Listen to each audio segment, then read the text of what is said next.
Welcome back.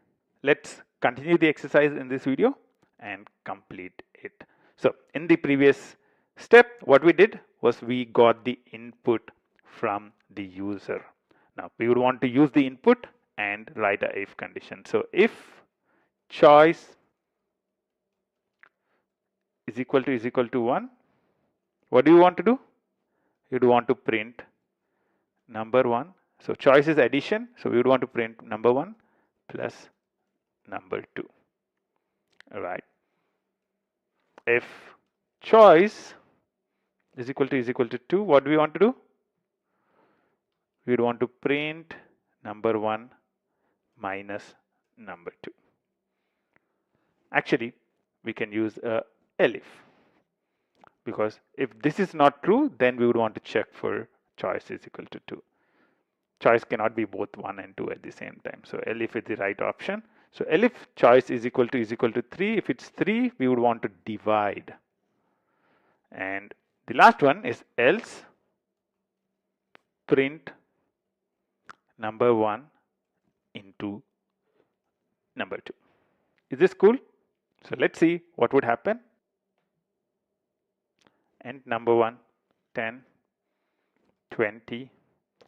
The operation, let's say 4. It's printing 34 and 200.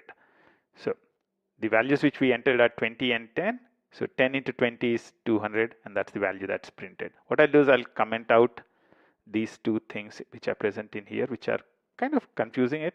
So let's put a hash to comment them out. Pause the video in here and try and think about two things which you can improve in this piece of code. There are a few situations in which this piece of code will not work. Think about what that situation is. Let's run this again, and let's say 10, 20, and I enter an operation 6. What would happen? It still does multiplication. So what we need to do in here is we need to actually do elif choice is equal to 4, print number 1 into number 2. Else, what does this mean? This means that it's invalid choice, right? If the choice is not 1, 2, 3 or 4, then it's invalid. So this is much better implementation than the earlier one, because earlier we were assuming that if it's not 1, 2, 3, then it's 4, and we did the multiplication. So this is a small improvement in the program. The other improvement which we can do is you can look at the fact that everywhere we are actually doing a print. So we are doing print 5 times. The other thing which we can do is we can take the result into a variable.